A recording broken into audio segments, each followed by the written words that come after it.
again, change the palette, use new colors. And when I'm talking about that, I mean switching sides because it's been RRQ on blue all throughout. Let's see if we'll see a switch up this time around. Indeed we do. Yes. It's Blacklist this time around on blue. They take out the Franco to join the Eve, open with a Pharsa pick, while RRQ Hoshi, they got the 2-pick swing back. They ban out the 1-1, the glue, and the carry.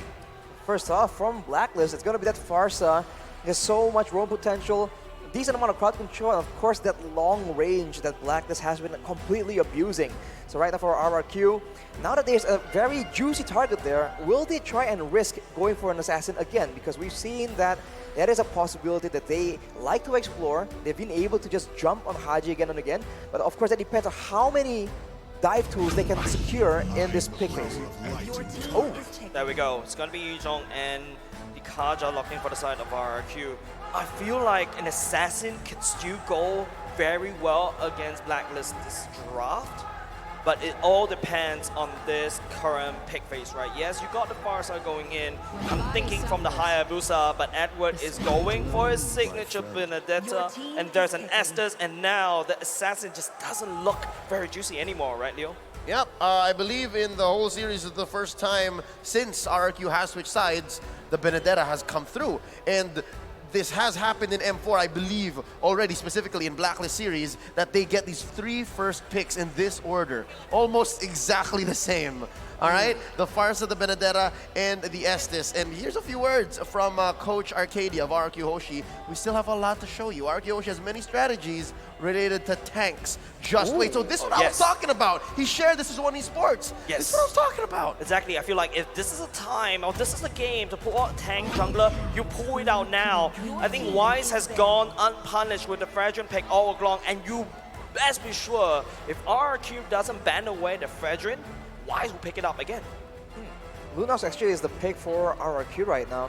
And speaking of past strategies, etc., we've seen that one composition that I've seen Blacklist struggle with is when they're up against a Yuzong and a Kadita, actually. So that being said, that's still a possibility, but maybe it will get banned out. But RRQ will take away that Fredrin, that very pesky, very useful, very flexible Fredrin away from the hands of Wise. Yeah, this is just due diligence, right? You take out the glue. Edward has been amazing on it. I still believe that's an understatement. And you take out the Fredrin. I hear you, man. I think they have to start pressuring even Oheb all the more because he did so well with the Brody, did well with the Claude. The answer by Blacklist, they want to quell and stop Baby Alien from coming through the back line. There's the Fanny. Would not be surprised if it was a Ling. The second ban might be a Ling. Second ban coming out from the side of Blacklist definitely is going to be a Ling. I feel like Blacklist International has successfully clipped the wings of Albert. RRQ, on the other hand, it's their time to ban. I'm thinking you stick to the Barats. I think the Barats in this particular draft coming up from Blacklist International is super strong. The amount of pick potential that you can do, but no, they're focusing on the Brody instead. Had to mention it. Brody, so I think they're gonna try and target Oheb potentially if they can get. I mean, again, they have a Yuzong already with a Lunox, so if they can make sure that Oheb does not have a very secure, a very safe hero, they can try and shut him down despite the fact that there is a Pharsa and there is a Benedetta. If Oheb cannot scale, then the whole Ube falls apart because the main damage output is still in the hands of Oheb. Are they allowing Oheb to pick up the Claude that's still out there? I feel like that's a very big question, right? I think when I'm looking at the bans coming up from RRQ, I may not be the best drafter out there, but here's my 2 cents, right? You're half banning, technically speaking, in the last point of time, but no, it's going to be Blacklist, limiting that gold lane, the marksman pool even further. So what's left out there? Irithel, Clint, Beatrix, Harith. Leslie, maybe. I mean, I'm a big fan of Leslie, but I feel like, I'm sorry, this is not her meta. Yeah, no, the Yuzhong is there. Yeah, not with when even Yuzhong over there, but wait, I haven't heard this in a long time, but ours, it's gonna be a Ling from Albert. That's the Baby Alien. Again, we read this second ban from Blacklist to be the Ling. Yeah. They didn't do it, and of course, That's a bait. RRQ obliges. There's the Ling. Oh, are you... A bait? Could be a bait. Could be. Like allowing it? Like, I mean, we've seen that they were able to completely shut down a purple buff reliant jungler. Correct. So letting the Ling go, this might be exactly what they're aiming for. But of course, Albert is no stranger to those situations, so we'll have to see. It will all come down to the rest of the picks. That's right, Arashi. I think it's all about, whether RRQ realizes that that's a problem. Because if you watch that previous game, Albert has no purple buff for a good whole 10 minutes of the game. He's practically useless. Yeah, so far Blacklist has been able to solve the Lancelot, the Fanny, and then now that the Ling has come through, we'll see if that's actually in the cards as well. And eventually, of course, the Aldous makes it through, and then the Harith. Both signature picks for the remaining players of Blacks International, Wise and Oheb. One more pick for RRQ to try and address this issue right here, but it's looking very, very solid. Signature picks all across the board for Blacklist. It's a bit surprising how we ended up here, but considering their hero pool, you can't really say you're that surprised for Blacklist. Now, I think the biggest question is a lot of stress, a lot of pressure will be on RRQ. It's up to Vin with the Kaja to try to pick up the right targets. Do you pick up, the Harith that's zooming around? Or do you pick up the Aldous that's going over to the back line that just wreaks havoc? It's basically like a dive comp coming out from Blacklist International as well. And there's also that global map presence that could match that link as well. So this is it. If I may, it's a dive comp with a global box. Because again, you have the Pharsa, and then you have the Aldous Chase Fate. So as long as Blacklist plays their tempo, then they can do what they're planning. But with the way RRQ drafted, might not be so easy. They have a Yuzhong, they have a Kaja, and then they have a Ling. So there's a lot from the early, mid to late that they can do to disrupt Blacklist International. And this is a pattern we've seen from game number 1. When there are too many problems that Blacklist need to address in the middle of a chaotic fight, sometimes one or two will slip through, and that is all RRQ needs to try and get an advantage. We'll have to see if they are prepared for this essentially triple dive coming from RRQ, but ladies and gentlemen, we're going into game 4, possibly match point. In the studio, we are throwing it over to our Bahasa counterparts. But for all of you all around the world, welcome to the land of Dawn. This is match point. Blacks International sitting at 2-1 against RRQ Hoshi. Really, I cannot emphasize this enough. Match point is what's at stake here, ladies and gentlemen. This is game number 4 in the favor of Blacklist International. RRQ, it's up to them to try to equalize. Results has not been well for the side of RRQ, but Blacklist International, this is still, technically speaking, a upper brackets. I've seen this again and again, but the Aegis has been used very early by Blacklist every single time. Yeah. And look at this roam coming in from Haji. Oh, that's a lot of damage. The Petrify will be able to walk on the way. It's now Edward time to fly away, but Clay is there. He's trying to do it in chaos, but the stun coming out from Clay. What is going on for the side of Blacklist? An eye for an eye. Edward missed it, and that's just how the world goes. Everyone blind when violence rules. Oh man, this is what I was talking about. This is what we were talking about. Yeah. If RRQ puts so much on the board, Blacklist can't answer back. Another thing that RRQ needs to really pay attention and take advantage of this is the potential, the fact that early game, Blacklist should be weaker. Of course, they have a lot of late game heroes right here. Too many. And in the mid lane at least, the Pharsa can be a big problem, but everyone else needs time to scale, especially Oheb and Wise, the two main carries. So that is the window that RRQ can take advantage of, and they are no stranger to this position. They know how to take advantage of their opponent's weaknesses. Yeah, something interesting as well, if you notice how Wise is actually taking the stacks, but hold on, Skylar is actually getting caught by this Estes circle as well. Vin doesn't really have the ultimate, so has to duck out of that. They touch and they go. Skylar takes some damage. Lord spawning in a few seconds. You can see how Wise is hovering around his purple. And you mentioned those stacks. Yeah, this is just Blacklist's effort to stop this rampage of RRQ in the early game. I mean, now with the turtle spawning, actually, not the Lord, Leo, a bit too eager here, but Skylar here gets jumped on. Someone balls going in, Haji will be in and out the left by the airstrike at the same time. He's going to be in, doesn't really have the Divine Judgment. He's actually going to get denied. Not a very good fight coming up from RRQ, losing their marksman, but here we come. Oh, Vin, okay, gets marked, but Blacklist will not pull that trigger. Oof, that's unfortunate, man. They almost got the kill onto Oheb, but they're a bit too clean with it. The battle spells are available, but as a result, they're able to get the turtle, knowing that there's a lot more members of Blacklist in the bottom lane. Edward is coming in, being a bit of a menace there. But so far, it's still pretty even, and Blacklist are the ones actually with a bit of a gold lead, not the start that RRQ is looking for. You know, Arashi, I will agree to disagree right here, right? Because you don't want to be even against a late game comp. You want to be ahead.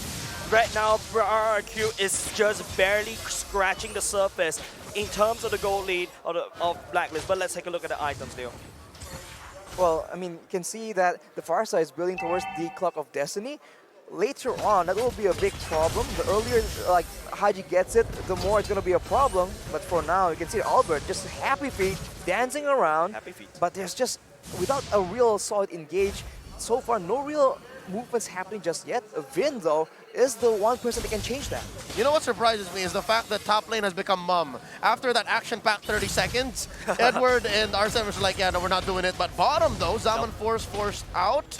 And Vin and the rest of RRQ Hoshi in the vision, in the sights of Blacks International. Again, I miss this. This is one key use of the Aldous ult. It's just for pure vision.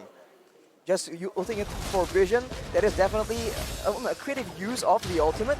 And knowing how Blacklist can maneuver around with vision, right, with information, that is a very dangerous weapon, and RRQ needs to respect that. At any moment, they like setting up traps, and it can be exposed by that Aldous as they make a move towards the bottom side, but yet no real result right here. That's the problem about the Kaja, right? You need to rely on the Flicker ultimate to land down these struts. But let's take a look at the emblems for now. As both these two teams, they won't be able to find anything on the bottom side. It's just a lot of movement speed and cooldown. I mean, it's just how it is, right? Utility becomes so important for both these teams right now because both of them are not making simple mistakes. They need to be forced into those errors. Otherwise, it's going to be a very slow and calculative game. So with that being said, I think that RRQ has a few more tools to work out with. The Blacklist have the counters as well. This is why the drafting phase was just so confusing, so difficult to predict. Yep, again, something tells me that Aldous ban from a couple of games back in the series, Coach Arcadia, Coach Achille, they were on to Blacklist. They knew that this was up. So here, 5 minutes in, second turtle going for free over to RRQ Hoshi. Blacklist knows their timing still. They know that this is not the time to fight. I respect that, right? If you notice, even the crowd, they identify that there's no point for Blacklist to try to contest the turtle. RRQ, I think the main goal right now is to try to take down as much structures as possible, especially the top-bottom side. You don't want to allow Wise to just walk around gaining resources. But I mean, you can see the Blacklist is trading very smart, intelligently as well. They are not letting go their turrets for no reason. They always try and find something extra, and this is why it's so annoying. Once you think that you have an edge over Blacklist, they just equalize, and look at that damage though. No. That is something that RRQ can definitely use. What damage? See, he's fully healed. Right now, it is Blacklist time to do the damage. This is kind of crazy, but here comes Adak. It is going to be all my minutes actually taken down. R7 will be trying to look for the pickup right here on the back line, but I don't think Blacklist is ready for the fight right now. Edward is actually trying to buy some time. Elba picks up another kill. R7 will also do that soon. 3 member going down. This is not a fight that Blacklist International want to do. We just had to call it, right? Vin, with just a split second to decide, pulls Oh My Venus into RRQ's death ball, and they get 3 for free. Now they're going to capitalize, push this top lane tier 1, and now the map is much smaller. How can Blacklist recover? I mean, James was saying, what damage? That's the damage you're looking for, man. When they combo the spells properly, that is a lot of potential pick-off for the side of RRQ. It's not just Vin pulling out Oh My Venus to ensure that no healing is done. It's also R7 with his eyes set onto Haji at every single fight, one-shotting him if the Petrify is available. It's not so easy for Blacklist. Again, yes, they have the vision. Yes, they have the box, the space. But when you're fighting a lineup like RRQ has, again, that's a mid-Lunox. Real world manipulation. Sorry, not the real world. Feather airstrike going in. Nothing can be found for now. Skylar doesn't connect the random shot. I think right here, Blacklist International is just desperately buying for time. This gold lead still okay for RRQ, but I think they need to do more. They need to crack open mid lane. They're still leading right now, but they're also working against the clock. The late game is dangerous, but the early game. Edward getting surprised, but he'll be able to get out alive right into the healing hands of Oh My Venus. That is the question I ask you, Arashi. What damage? Well, fortunately, Edward was able to survive in the situation, and now Blacklist are the ones actually trying to make a play, but they're sandwiched between RRQ. That might not be the best result. And not only just that, it's going to be Skylar getting tagged by the Aldous as well. Haji going in, the Zaman Force already commented at the same time. Lunox is forced to use the Brilliance, but now R7 is looking for the engage. Albert trying to look for the back line. It's going to be the Zaman Force, but Albert will be taking down the Queen for now. This is not a fight once again. Blacklist is not ready, and they will lose 2 members. This is a battle of combat mobility, right? There's map mobility, there's combat mobility. You saw how Wise had to walk through the walls. You saw that he was like, oh, Albert, that's not fair. You're on top of the walls. He just couldn't join the fight. And that's just one weakness that Blacklist has just built in. And now, RRQ's going to choke off those resources. Personal. Yeah, this is tough. This is revenge from game 3. RRQ is saying that this is personal. Literally taking away the purple from Blacklist. Looking at the items right here, Blade of Despair and a Malefic Roar completed for Skylar. It's going to be a lot of damage, but looking at R7, he only has the Hunter Strike. That will be plenty to deal with any squishy member. And as you mentioned, Leo, if they can't kite away, if they can't find ways to survive from the Black Dragon, it's going to be a very tough backline play for Blacklist International. And look at the clapback, right? Look at the capitalization of RRQ. Straight up, going for that inhibitor. They popped the shield, they left a little bit of Oh, mono. my Venus! No way! Vin going in for the duck! Normal healing from the side of Blacklist, but it is going to be RQ losing R7 for just that. Wow, that was a great play, but R7 goes in very, very aggressively, and unfortunately he gets taken out. It might not be the best scenario that RRQ is looking for, but nonetheless, they're taking away all the turrets available for Blacklist, trying to make sure that they have all the macro advantages they need to deal with an Aldous in the late game. You know what's curious is in that engagement, Oh My Venus didn't use the ult, Oh My Venus didn't use the Aegis, so something tells me it was all according to plan. Exactly. Blacklist, Oh My Venus has died probably 2 times already without activating the ult, without activating the Aegis. This is not a very good game. Blacklist is still not on form yet. Right now, RRQ, they have the tempo and they're trying to push as much as possible. This is, once again, a little bit too personal against Blacklist.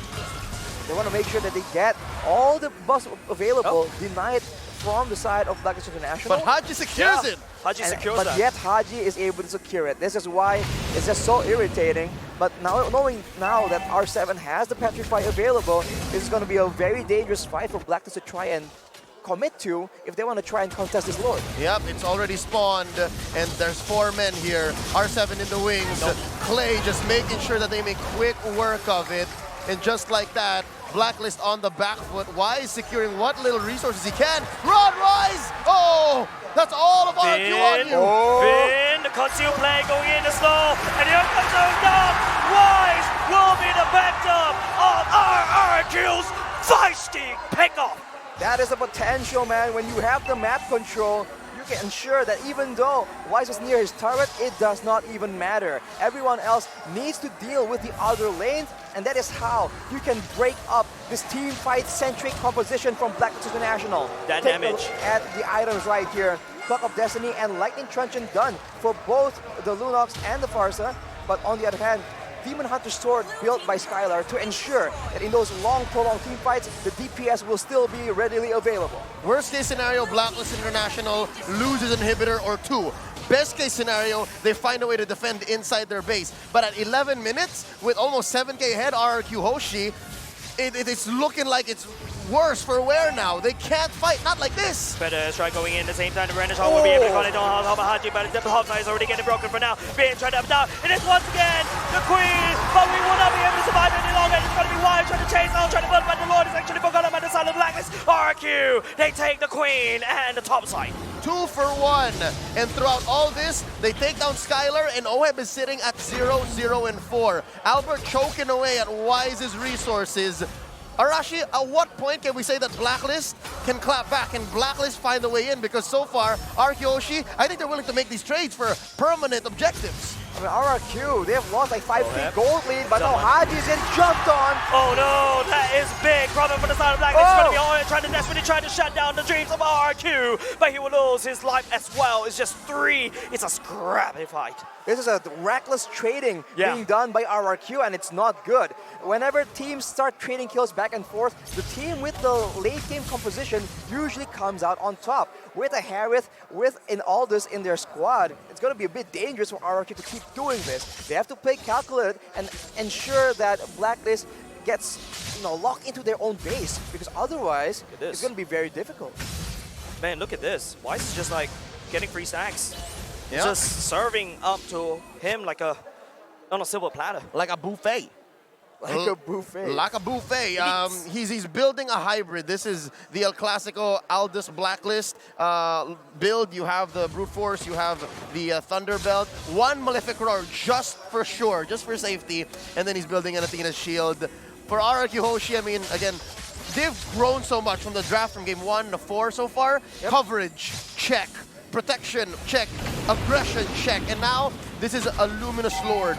This could be it. If RQ takes this, and then they win more team fights, it's over. We're going to game 5. It's about the positioning of Haji. That's a lot of damage coming out with Skylar, but Oh My Venus is around there. I don't like how Oh My Venus is actually positioned, and once again, right into the head of Finn! Real One Animation, this really trying to cover the damage, but R7 will be there. It's going to be in the middle of the Blacklist International, but here comes Wise! He is hungry for the kills, and Blacklist International shuts down RRQ. 3 for none, 3 for none, and they're gonna go for the Lord right at the least point, right where you did not expect it. Blacks International claps back in just in time. R7! Oh! R7, another point over the side of Wise. The stack is so unsurmountable. Haji forces the Elba to run away. Lord given over to Blacklist. 4v1 Arashi. What's RQ to do here? They have to try and recover, man, but the gold lead is down to 1.4k only. It is a very dangerous situation for RRQ to be in. I was about to say before the previous fight that Edward is the unseen member that can be a deciding factor in these big fights, and he completely delivers. He turns it around, and now Blacklist are the ones with a gold advantage. What a disaster for RRQ. Once again, it's so weird to be fighting on this side of the map. Haji activated Fed Airstrike at the same time. Finn wouldn't be able to catch up for anyone for now. It's going to be RRQ zoning the Blacklist zoning RRQ away. For the better part of 15 minutes, I get you, Jays. The fact that we haven't seen Blacklist cross the river in so long, that's just the result of the hard work of the mission accomplished by Agent Zero. You're right, Edward has been doing so much to draw lines across the map to make sure the Blacklist can make moves and can clap back the way they have now. And just like that, the gold lead swings over it. Is that, Albert failed! Albert take it! missed the purple and will get ultimate right now. It's Pandemonium over the side of RRQ as well. And this is a big problem. Blacklist International has a bit of gold lead. Off the bat, Blacklist International now has the lead. They have equalized in the gold division. They have a lead in range, and they also have a lot more sustain and an infinite scaling hero. On paper, this is a done deal, but RRQ, they are known to do something so crazy it might just work. That is what we're looking for right here. They have tried to just pick up Oh My Venus and Haji, and so far it's been working kind of. They need something better though. Wrong neighborhood, Finn. That's a bad place. Surprise is going to be OM as well. There's no way OM to be in. But here comes Wise. Something great for the backline. Look at the damage coming out from Wise on top of OM. It's on top of the Skylar, and none of the RRQ members actually fall. The fight may have continued a little bit so long. Blacklist needs desperately to get out of the way. Albert, the healer, is gone. RRQ, they reign supreme. They're looking to end the game. This is personal. The last two members of Blacks International on the map, Edward and Wise. No way. RRQ Hoshi are on a manhunt, and No they take way. down Wise. It's over. It's over. 5v1. Edward, he's fighting for dear life. Can he do it? Oh, I don't think so, Leo. RRQ will be equalizing the series.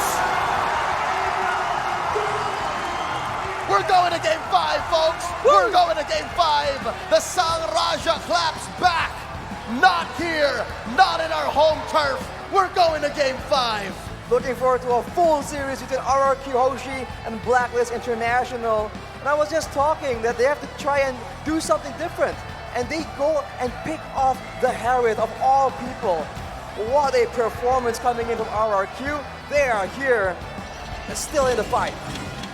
After Oheb went down, and after we saw Oh My Venus struggling to find who to heal, it was just too much to ask for Wise to finish anybody off, right? There were, 3 or 4 members of RRQ Hoshi that were sitting at maybe a fourth of their health. A single punch from that Aldous would have ended it, would have just turned things around, given that he is sitting on a killing spree. But RRQ Hoshi, they still kept their eyes on the prize. It was a close call. That was almost Blacks International dropping them to the lower bracket, but the King of Kings says, no, not today.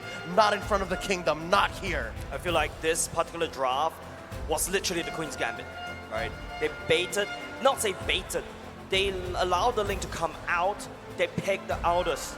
But I think they put in so much investment into the late game, and I feel like that's not exactly what Blacklist want to do. Oh yeah. But with that being said, on behalf of Arashi and Jays, my name is Leo. We're gonna throw it over to our analysts to break this game down even further. Let's go.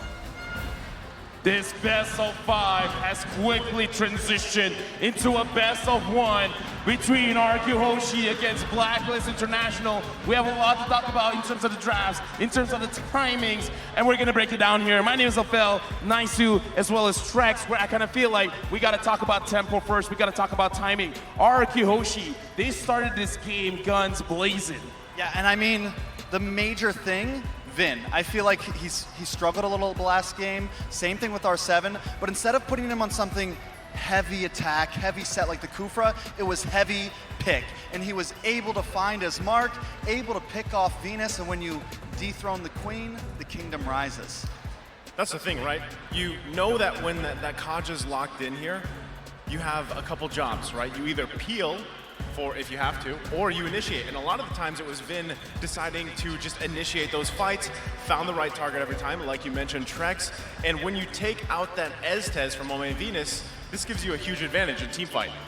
We're gonna look at itemization as well as the hero picks, where I want to take this moment to actually discuss about the heroes being used and the timings, because in that game, Blacklist International, they were losing a lot in the early stages of the game, but almost immediately at that Lord fight where Edward just managed to get 3 people with the Petrify, they really almost turned it around for Blacklist International. And I want to start with Naisu. Blacklist International, why were they so strong in the mid/going to the late stage of the game?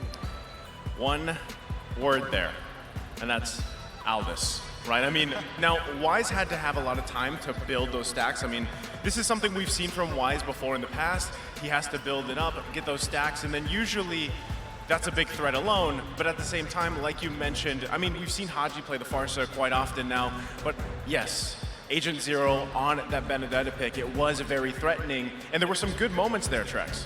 Yeah, I mean, from the very beginning, as you mentioned, the tempo, RQ had to, I feel like they knew there was a lot of pressure. We have to push it this time because of the Aldous, right? So they, as you said, went guns blazing, and towards the mid, there was a little bit of shift. Wise able to get some more defensive items, able to get his stacks up so that he can be more aggressive, but in the end, RQ was able to cut the line and finish the game in time.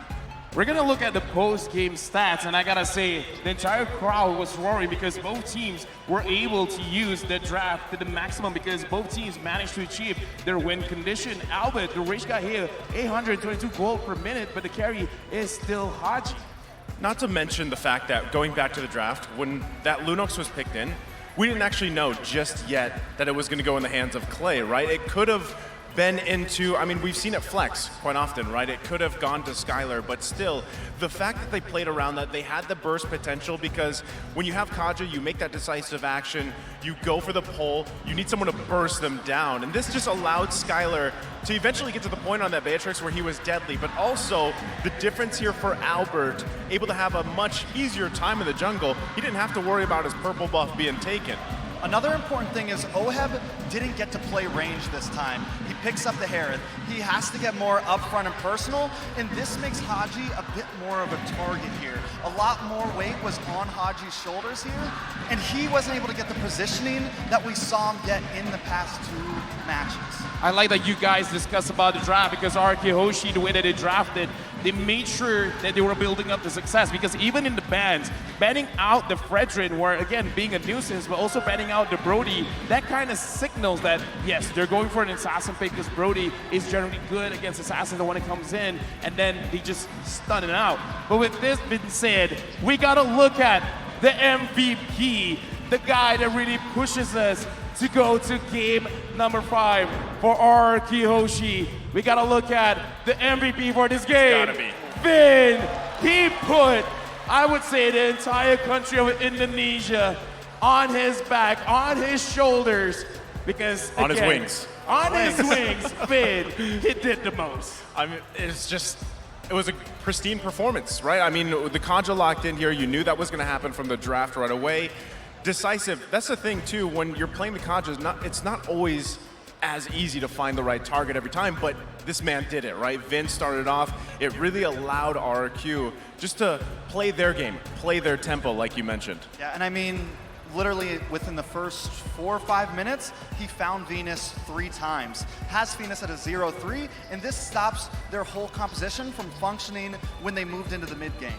Now we're gonna look at the heat map, and I wanna look at how aggressive the first 5 minutes was from Vin, because again, the combination between Vin as well as Clay with the Kaja and the Lunox, they moved so much all across the map, making sure that both lanes were winning. But look, quite a heavy concentration around the Riverside going towards the gold lane. Not only that, but early on, this is where we saw that pressure on the top side, and then Clay was able to secure that first blood. And when you're already on this bursty type hero, this also makes it even faster to clear the objectives, because what we saw was those turtle takes were super fast. Another important thing is we don't see him on the enemy side of the river too much. He's more of waiting for them to come to him, waiting in those bushes, waiting for that pick opportunity at this point. And like we said, he found it every time. Now we gotta look back into the highlights, because again, this is a very fast game coming in from RRQ Hoshi. They really dictated the tempo. So looking at the highlight from the very first start of the game, this is the first very big cash coming in from Vin, and R7 this time, he's not afraid. He will go in and initiate a fight. See, at this point in the highlights, they already had that lead, and it's time after time that Vin's finding the right targets. That's Oh My Venus going down multiple times here, and even with Albert being able to profit on this and just have an amazing game on that, on that link, this really just transitions into an amazing game for RRQ. I think another important thing is it wasn't only the tempo of the game, but the tempo of their team fights. One would go in, then R7 goes in. They went in piece by piece and just chained up all of these team fights so well. Now this is the point when Blacklist starts to come back a bit. Everyone's on the edge of their seats, but I'm waiting for when's the big comeback, the big swing back. Now, looking at this is masterclass coming in from RRQ, because they understand that going up against Blacklist International, fighting in a team fight is very, very crucial. So understanding when to go in and when to go out is detrimental